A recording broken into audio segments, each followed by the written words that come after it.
Good morning, YTPC. Papa Bear here. Saturday morning. And smoking my Jack Ryan number 120 Ben Apple with Burley Morning Pipe. Boy, I sure like this tobacco.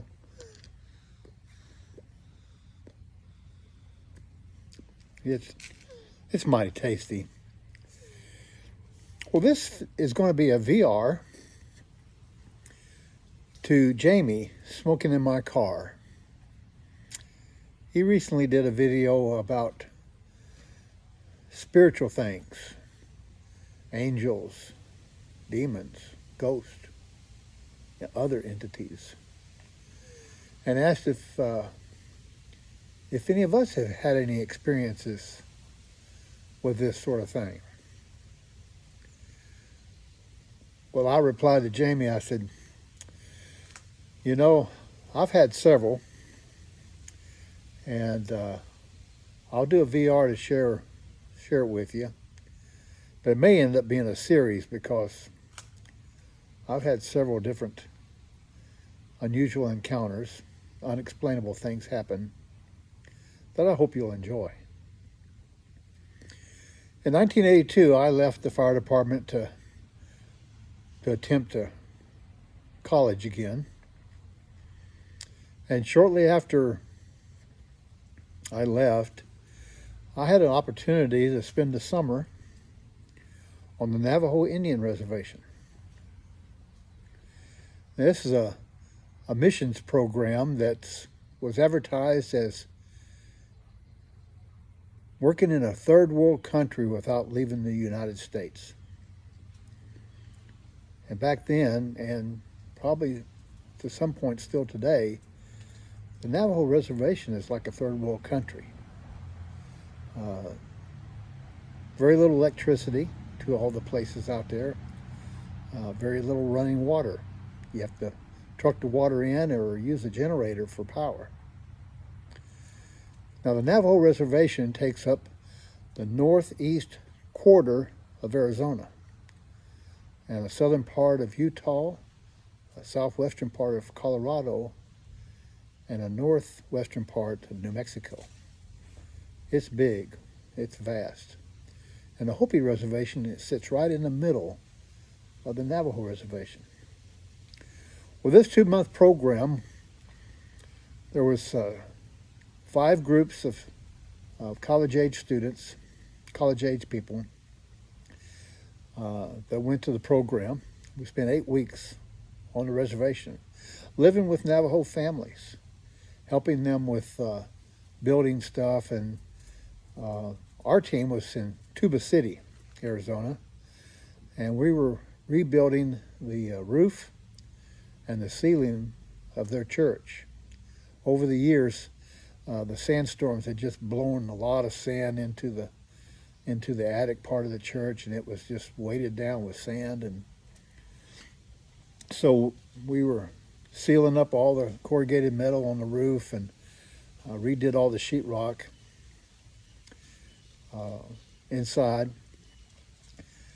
And the 3 guys on our team lived on the grounds there where the church is. There were several buildings. And the 2 girls lived with the individual families. So the first day I got there, I went for a run. Now, in 1980, I was on the fire department. I was smoking 2 packs of cigarettes a day, and I weighed 280 pounds. So you can imagine, when we had a fire, by the time I got the hose connected to the hydrant and got to the truck to help out, I was wore out already. And then I had to help fight the fire. So it was about that time that I decided I was going to get myself in shape. So, you know, I tried dieting several times, and I lost the same 35 pounds, I don't know how many times. I'd go on a diet and go off the diet and gain the weight back, and I was in an endless cycle. Well, I decided I was going to run a 10K race, and I was going to give myself a year to get prepared. So when I started walking, I couldn't even jog a block. Uh, I would walk at night. My jogging suit was made by Acme Tent and Awning Company. I was so big. And I got to where I could run a mile without stopping almost before the 10K race. I mean, it took me almost a year to get up to where I could actually run 6.2 miles or jog 6.2 miles. So I was in a lot better shape when I went on this program, and I traveled from my home in Arkansas to New Mexico, where the program started, northwest New Mexico. We had a week of linguistics training because we were going to be dealing with basically a country, an area that spoke Navajo, and there's a lot of people that didn't speak English. So it was a program to learn and to see how adaptable you were to going overseas on a mission trip or doing mission works overseas. So anyway, this is getting long. The first day we got there, got settled in, and I went out for a run, like I said. When I got back, and a couple of the Navajo men came up to me, and they said, "Where have you been?" I said, "Well, I went for a run." And one of the guys handed me a stick. He said, "Whenever you go running, you take this stick with you. Because our dogs around here, they run wild. The Navajo people believe that dogs keep away evil spirits. And they see something running, they're most likely going to attack you. So you need this stick if you're going to go running." Well, I took him at his word, and I carried that stick every time I went for a jog.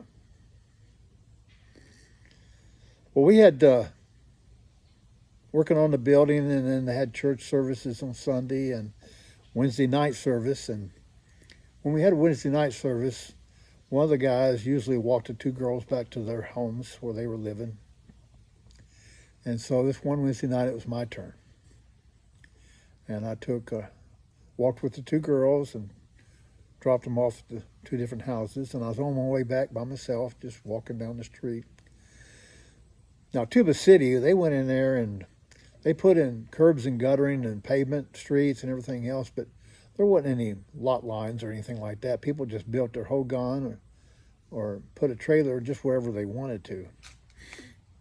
And so there wasn't any sidewalks to their houses. There wasn't any gardens. If you saw grass growing in front of a house, that was usually an Anglo school teacher that was working at the school. Because, Navajos knew that you didn't grow grass that went out there too dry, too hot. This is getting long. I'm sorry. Well, anyway, I was on my way back to the church compound and walking by myself, and there was street lights just every once in a while, not too many. Tuba City did have electricity because there was a boarding school there. And I was about a block and a half away or so, and I looked down, and right on the corner, underneath one of those street lights, there was a pack of dogs, probably 10 or 12 dogs, and they were mulling around there, barking and growling at each other, and just, picking at one another, and I didn't have my stick. And I didn't know what to do. I just started praying, God, protect me, watch over me. I've got to get by these dogs. They're between me and where I need to be. And I just started praying. I kept walking. I kept getting closer and closer to that pack of dogs. And I was about a half block away, and every one of them got quiet, sit down on their back legs, and were motionless until I passed by. And I got about a quarter to half a block away from those dogs, And all of a sudden, it's like they just turned on the switch. They just jumped up and started barking and growling and everything else and took off running. So that's my story, first story about unexplainable things. I believe God protected me then. But I believe that what they told me about those dogs keeping away evil spirits, and I always kept my stick with me from that point on.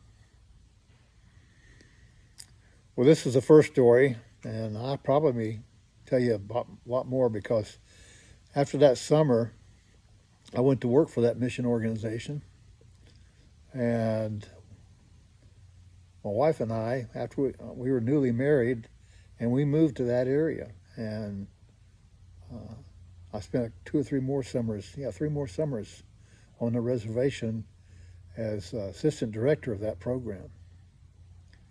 So I have more stories to share.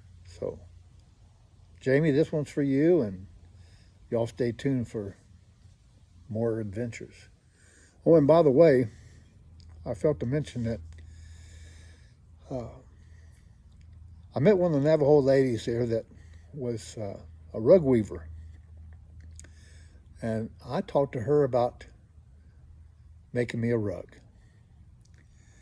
And she was more than happy to, and I paid her for it. But at the end of this video, there's a couple of pictures of Shema, my mother. That's what they call it. Shema was Navajo word for the oldest woman in the compound. And a picture of her presenting it to me when she got it finished.